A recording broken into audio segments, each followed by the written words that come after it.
Now, luxury apartments are flying off the shelves. Nifty Realty Index is up. It's up more than 100% if you look at the kind of moves over the past 1 year. But it begs the question, how many people today can afford apartments upwards of 1 crore rupees? Let's find out and discuss what could happen, what the wish list from the real estate sector is, from luxury housing, from affordable housing. Dr. Niranjan Hiranandani, the founder and chairman of the Hiranandani Group, joining us. He's a Mumbaikar and we're always happy to have his views. Vivek, thank you for inviting me to share my views. Let us look at the situation of the growth of the market, which has taken place in the last couple of years. All the segments were growing. The affordable segment was growing, the mid segment was growing, and the luxury segment was growing. All this has grown in the last 5 years by a compound of 10% compounded per annum. In the last 6 months to 1 year, it is definitely that the affordable segment has taken a hit. There are two basic reasons for it. The first basic reason is interest rate hike. The interest rates were about 6.5%, 6.4% for home loans. This has shot up to 8.7%. It's the 20% plus increase in home loan interest rates. Now, at the affordable segment, this has certainly come in the way of the capacity of affordable segment to do a hit. And of course, the fear has always been that interest rates will continue to go up. And that, of course, has not happened, fortunately. So that is the second, Vivek, is most important, is the fact that the PMAY scheme got exhausted somewhere around August of last year. The 1.1 crore housing, which was done through the private sector participation, got exhausted. So the entire target of 1.1 crore houses, which was first announced in 2014-15, got completed under the first portion of PMAY scheme. That is the reason, Vivek, we found that the Prime Minister, in the first cabinet meeting of Prime Minister Modi's 3.0, we found that the decision was taken to extend the PMAY scheme again by 1 crore housing in the urban area and 2 crore housing in the rural area. Now, this means that it is coming back again. And though the details have not been announced, whether there's any variation in the terms and conditions of that lending is not yet stated.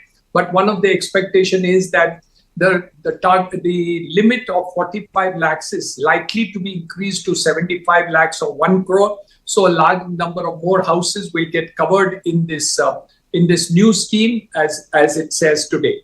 So these two factors have really given a hit. Number three, remember that the fund allocation has been announced, but it is only after the budget, which will take place after 2 weeks, will actually the monies and the scheme be floated to the financial institutions and to the public. Right. So obviously it means that in the last 6 to 9 months, no funds have been made available under this affordable segment.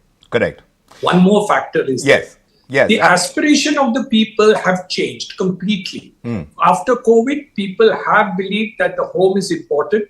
Earlier, during the week, they went to work. On the weekends, they were usually out. During COVID, they spent a lot of time in the house, and many of them worked from home. The children also studied from home over VCs. And that is the reason why this change has taken place in the aspirations of people wanting. So those who can afford a little bigger house have certainly done it.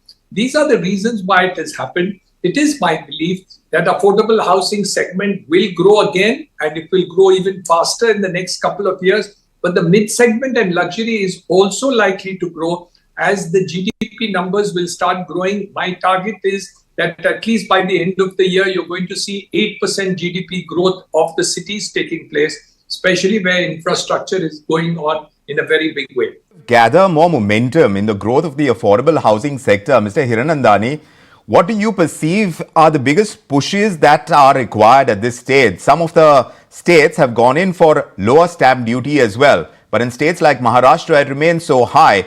We did get lower stamp duty as a result of the pandemic, and then we've seen that kind of more house purchases being done Is that the need of the hour? When it comes to GST cuts as well, do you perceive the government pushing for more of those when it comes to the real estate sector? Where are the pushes most required?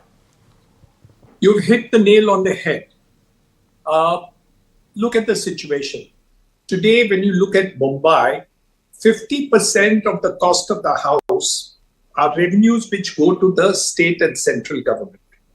The ready reckoner rate, the stamp duty rate, the additional FSI charges, the development charges which are there, all put together nearly come to 50% of the cost of the house. Number two, the ready reckoner rate is so high in all the places that in reality, you can't make an affordable house if you want to use the additional FSI. So it's not possible. You can't make it under the 45 lakhs limit which has been put. Hence, as far as cities of Mumbai are concerned, the unaffordability is created by the taxes done by the state and central government. So what is the But would you say, solution? Mr. Hiranandani, allow me to interject, are you also suggesting that ready reckoner rates should not be as dynamic as they are in a city like Mumbai? Well, the government makes more money out of increasing the ready reckoner rate, but it makes the land unaffordable. Yes. That is the situation which is there today. So what we really are in difficulty with, and fortunately for us, the solution is also known to the government. During the COVID time, they reduced the stamp duty and ready reckoner rate. They reduced it by 3% out Yes. of 5 and 6%. They reduced it by 3%. In the case of other charges, also development charges, they reduced it by 50%. At that point of time, the affordable housing segment during COVID time grew faster because of the situation that was given. Number two, every 2 years, 3 years, just now it's not done by the state government, they keep on increasing the ready reckoner rates in order to cover more taxes by the local authority, more taxes from the stamp duty rates, all these recovery. So in reality, it's every flat sold, almost 50% money will go directly or indirectly into government pockets or the local authority taxes or whatever it is. So, that's one of the reasons that has been done, which makes it unaffordable. And fortunately, solutions are available. Government knows about it. I'm hoping that the government will again come up back with the scheme where they reduce all these taxes by 50%. In reality, you must remember that the amount collected by the government went up when the taxes were reduced also. So it's not about the revenues coming down. The revenues will go up, but obviously a lot of more people will benefit. I think all this and more is required to be done both by the center and state government. You're saying that the government knows. You're saying the solutions are known, Mr. Hiranandani. Of course. Why aren't they pushing for it? Especially when you are in election mode, assembly elections around the corner for many states. Why would you not want more people to get the homes of their dreams? The reason is very simple. The bureaucracy puts up to the government, to the politician, that you will collect more money, which you can otherwise give for the doles which are required to be given to people. So in reality, what happens is the figures which are coming up is that when you reduce the rate of taxes, your collection will come down.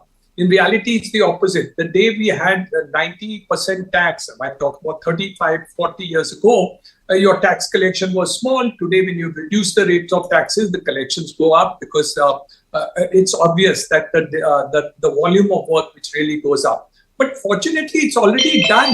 See, the situation is not about what is happening in terms of what we want to do about it. It's about already known figures which are known to the center and state government. What about the private sector and the development costs, Mr. Hiranandani? Of course, the government setting up the infrastructure and developing the kind of commute possibilities as far as expanding the scope in urban areas is concerned. Now that's a given. But what about development costs as well? The cement sector is asking for GST reduction from 28 to 18%. Are measures like this also required, or do you think we've got enough going by way of control on development costs? The more you control, the more you try to extract money from housing, the more you create slums in Mumbai.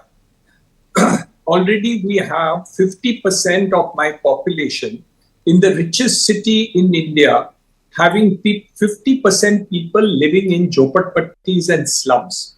And then you go and give them free houses. So what do? You first make your housing expensive by overtaxing it. So people can't afford the houses. So they go into jhopatpattis. Once they go into jhopatpattis, the election mode comes in, and then you give them free housing by making an FSI compensatory, which makes them available to afford. And they have taken over the government lands which are vacant, and the poor people or other people make those houses. Now, so you have to take a decision. Do you want to reduce the taxes and make it affordable so that less and less people go into jhopatpattis?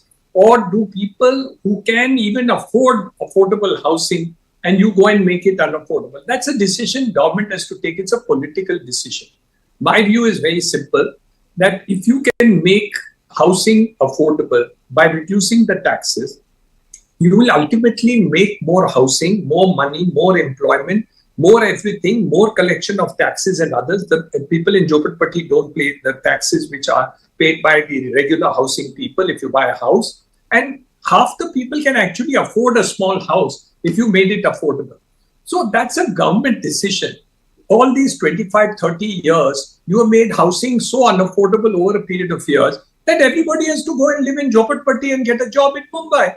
Now, that's a government decision. We can't possibly overwhelm these government decisions. So when we're asking for in the budget, we want a political decision that is going to benefit better urban planning, because if we have to have an approach, it needs to be holistic to match our economic growth targets, like you're pointing out, because it's all interlinked. To be able to get housing that is affordable needs to be thought through from a more holistic aspect, and we'll see exactly how much of that push comes through in the budget this time. But what we're picking up from sources is clear that there will be that much more of a push towards affordable housing. How much we get is something that we're tracking very closely. Mr. Rathi, Mr. Hiranandani, always a pleasure getting your perspective. Thanks for joining us on India Tonight.